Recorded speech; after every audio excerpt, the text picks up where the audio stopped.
From Free Presbyterian Mission Philippines, we present Let the Bible Speak.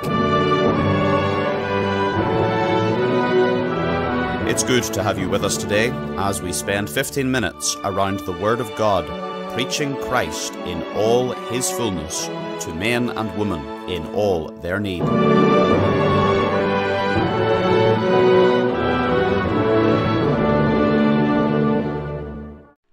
Blessed morning sa lahat ng ating mga tagapakinig. I'm so thankful sa bawat isa sa inyo who takes time to listen to Let the Bible Speak. Pastor Dennis Kabingi ang inyong lingkod. Ang ating pag-aaralan this morning is from Romans chapter 3, verse 5. But if our unrighteousness command the righteousness of God, what shall we say? Is God unrighteous who taketh vengeance? I speak as a man. Yes, we all know God is love. God is gracious. We experience that every day of our life. But I also want you to know God is a judge. He is a judge of the world. And the Bible says, He taketh vengeance. Now, tandaan ninyo, mga kapatid, mga kaibigan, ang Diyos nagbigay ng batas. God gives His law. Batas. Na dapat bawat isa sa atin ay sundin natin. Bawat isa sa atin. So, ano ang concept ng batas ng Diyos? Maraming ayaw. Ayaw sa batas ng Diyos dahil ang batas ng Diyos kumukontra sa kanila daw. Ang batas ng Diyos ay parang killjoy, parang wala kang pwedeng gawin dahil oras na gumawa ka ng bagay, gusto mo lang magsaya, pagbasa mo sa salita ng Diyos, nako, nagkasala ka na. So, karamihan sa atin, parang wala tayong interes na pag-aralan ng salita ng Diyos. But alam niyo ba mga tagapakinig, that the law of God is a manifestation of God's love. Yes, mapagmahal ang Diyos, kaya siya nagbibigay ng batas.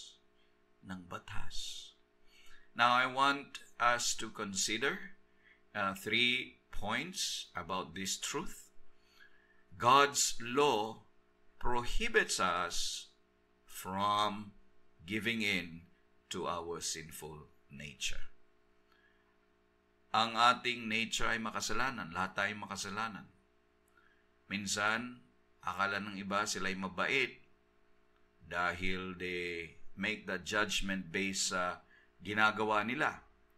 Mabait sila sa kanilang asawa, mabait sila sa kanilang magulang, mabait sila sa kanilang neighbor. Well, good to hear that. Pero ang tanong, paano kung yung iyong neighbor unti-unting, pumapasok sa iyong property? Nililipat niya yung muhon, pakonte-konte. And then suddenly you realize, yung neighbor ko nag-extend sa akin ng 1 meter na. Ang tanong, kaya mo pa bang maging mabait sa iyong neighbor?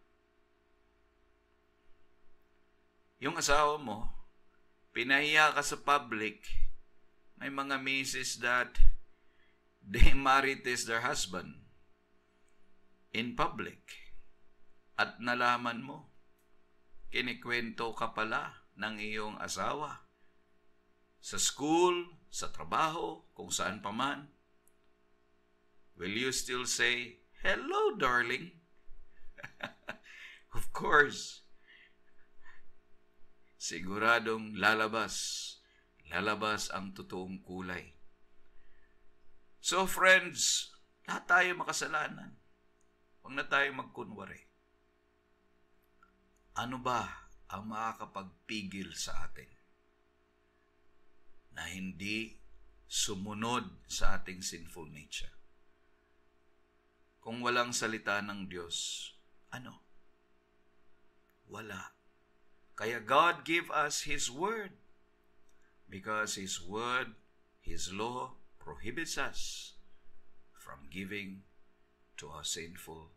in to a sinful nature.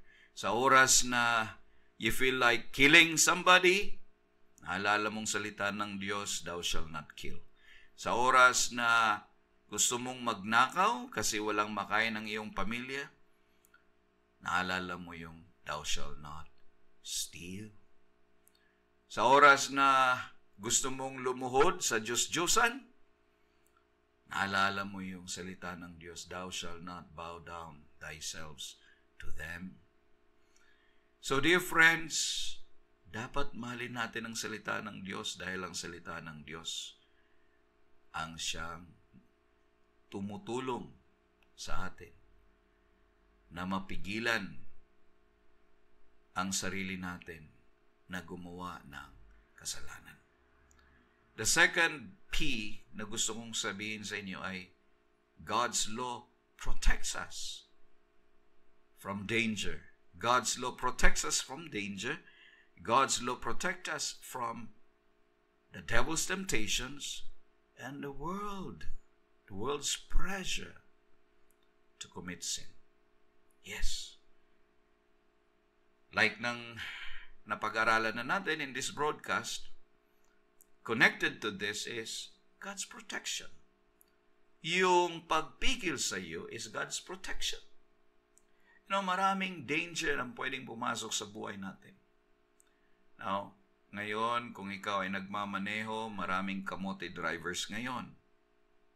You will see them everywhere. Now, bibigay ka. Pwede kang magalit. Pwede kang makapatay. Pero pag naalala mo yung binalita na yung LTO nag-iisip na tanggalin ang iyong lisensya habang buhay kung ikaw ay nahuli sa isang road rage, pag-iisipan mo.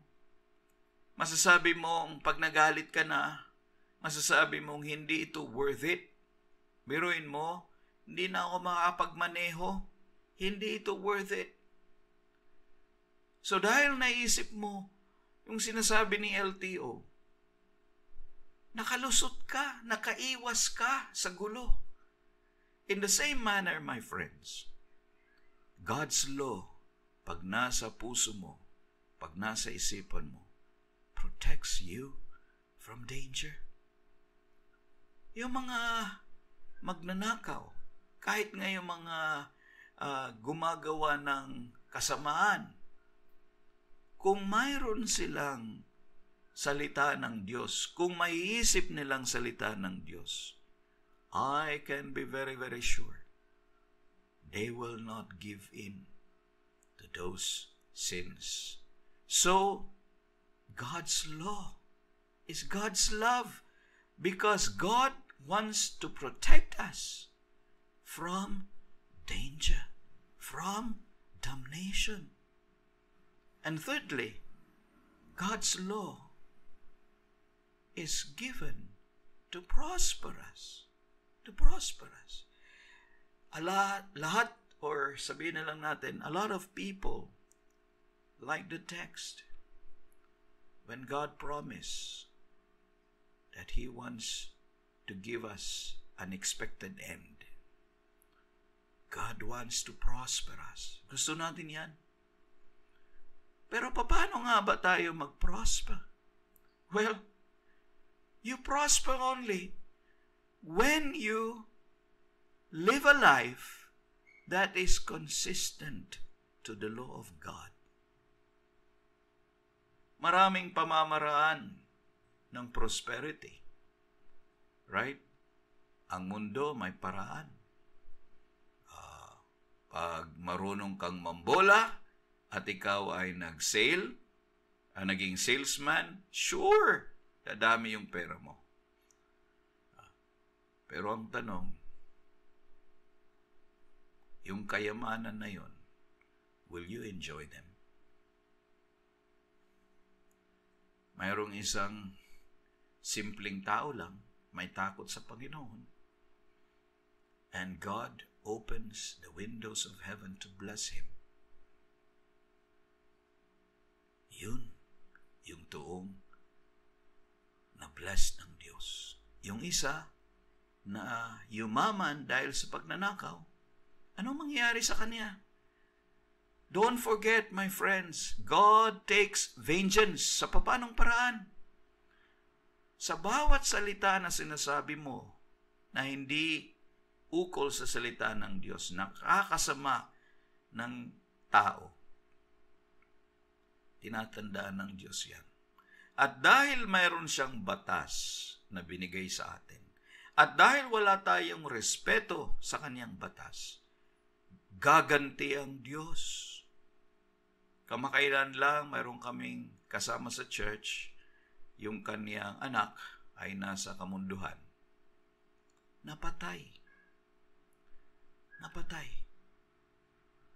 So, how do you face this? Well, number one, sigurado akong yung nakapatay o yung pumatay, sigurado akong God will take vengeance. Secondly, siya rin na napatay. No, it may be very painful to talk about this, pero I've got to bring it to you para maintindihan ninyo. How was his life? Wala siyang respeto sa kanyang nanay. Sinasabi pa niya, nagsisi ako na kayong aking naging magulang.